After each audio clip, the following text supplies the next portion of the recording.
seorang dokter paling mengerti tentang penyakit, mengatakan bahwa COVID itu tidak ada. Mati-matian dia mengatakan tidak ada itu COVID. Sampai akhirnya dia mengoperasi seorang pasien dan pasien itu batuk-batuk. Setelah pasien dioperasi, diperiksa, dinyatakan pasien itu positif. 2-3 hari sesudah itu, dokter itu pun terkena COVID. Berjumpa dengan saya.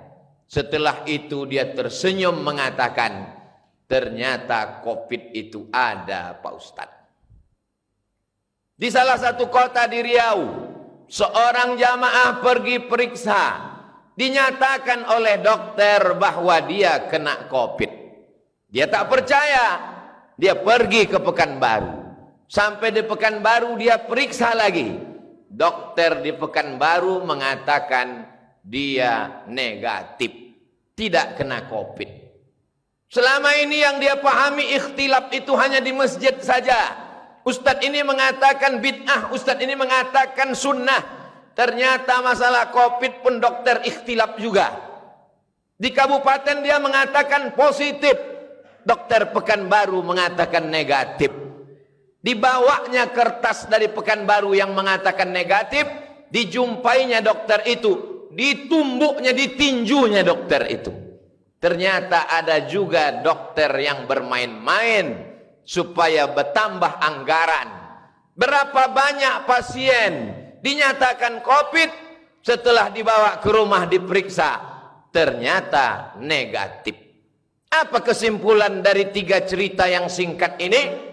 Bahwa COVID itu ada. Tapi yang bermain-main dengan COVID karena ada kepentingan juga banyak. Maka kita mesti cerdas menyikapi ini. Karena anggaran tentang masalah COVID ini besar. Celaka laknat Allah terbesar bagi mereka yang berani mempermainkan umat. Sudah jatuh, ditimpa tangga, atap rumah pun tanggal. Susah mereka karena sakit, keluarganya meninggal dunia. Masih ada orang yang berani bermain-main. Mereka ini yang dikatakan Allah ulaika kal an'am. Mereka macam binatang. Sejahat-jahatnya kambing memakan pagar tanaman pucuk ubi.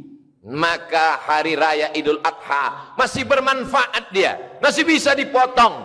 Tapi kalau sudah manusia, ulaika kal an'am, mereka macam binatang kata Allah. Balhum adal, bahkan lebih hina daripada binatang.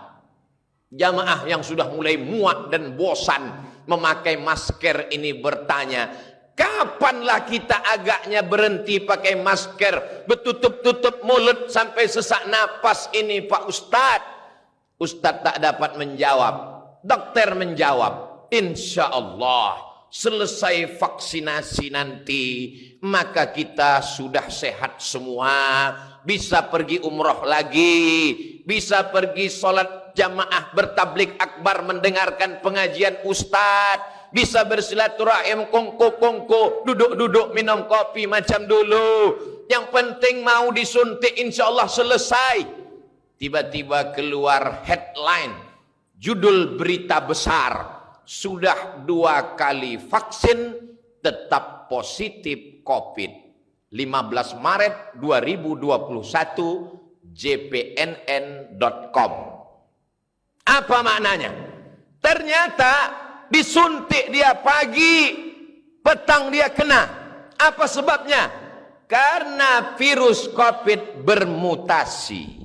Dia berkembang biak, dia terus berkembang, dia tidak berhenti. Orang yang sudah vaksin, kata Pak Dokter, hanya menambah kekebalan tubuh, tapi untuk menangkis sama sekali tak ada yang menjamin. Berapa banyak dokter, kepala daerah sudah vaksin, kena juga. Lalu apakah lantas kita tidak vaksin? Yang meyakini bahwa vaksin itu dari babi, sampai kapanpun babi itu tetap haram. Memakan babi haram, pakai babi haram. Tapi ada saatnya memakai babi jadi boleh. Kapan? Terjebak di dalam hutan, makanan tidak ada. Pilihan cuma dua, babi atau mati. Tak boleh kita pilih mati. Karena kata Allah, la tulqu bi aidikum ila tahlukah. Jangan jerumuskan dirimu ke dalam kebinasaan. Boleh memilih babi. Akhaffud dararain, kalau memang mudaratnya lebih ringan. Tidak ada paksaan. Berpendapat dengan pendapat sendiri akan menyesatkan. Maqaba man istasyara wa ma nadima man istakhara. Tidak akan sia-sia orang yang mau meminta pendapat orang lain, dan tidak akan menyesal orang yang mau bermusyawarah. Wa amruhum syura bainahum. Orang beriman bermusyawarah, minta pendapat orang yang tahu. Fas'alu ahla dzikri, tanya orang yang tahu. In kuntum la ta'lamun, kalau kamu tidak tahu. Adakah titik terang di tengah kegelapan ini? Orang yang memandang titik terang hanya orang yang bersama dengan Allah. Kalau mengharapkan vaksin, tak dapat diharapkan. Berharap kepada dokter, dokter pun mati juga. Orang yang ditolong Allah hanya orang yang berusaha dan berikhtiar. Apa yang bisa kita lakukan, Pak Dokter? Tetap pakai masker, karena virus sampai hari ini belum bermutasi masuk ke telinga. Nanti kalau virus bermutasi masuk ke telinga, barulah kita sumbat telinga. Entah bagaimana pula lagi nanti model khutbah Jumat di masa akan datang. Sampai hari ini virus hanya baru masuk rongga mulut dan lubang hidung. Maka tutuplah mulut, tutuplah hidung.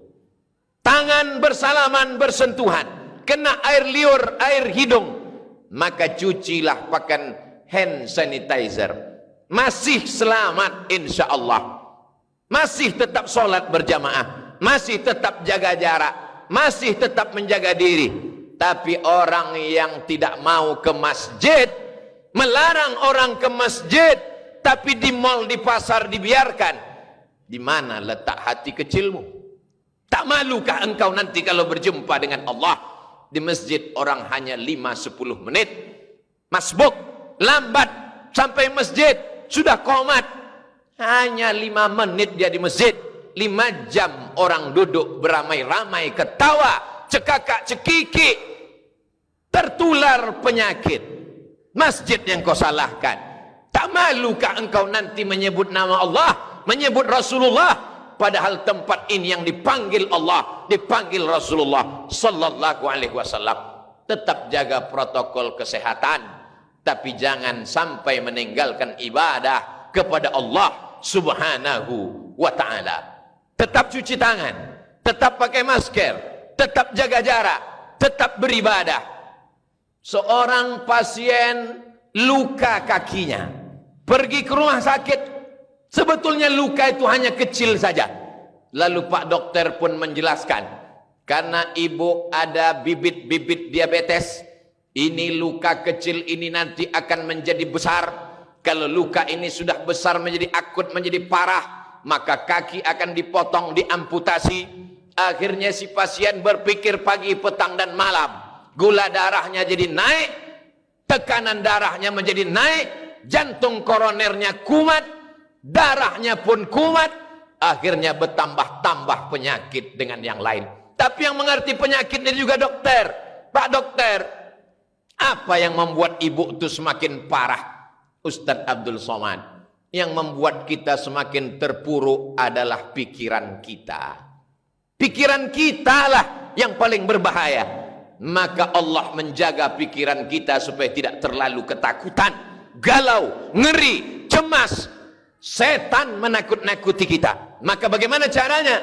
Orang yang berzikir mengingat Allah, memperbanyak bersolawat, maka insya Allah dijaga Allah pikirannya.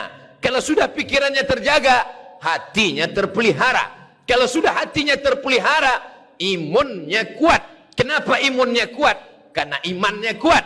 Kalau imunnya kuat, maka virus COVID tak akan dapat menyerang.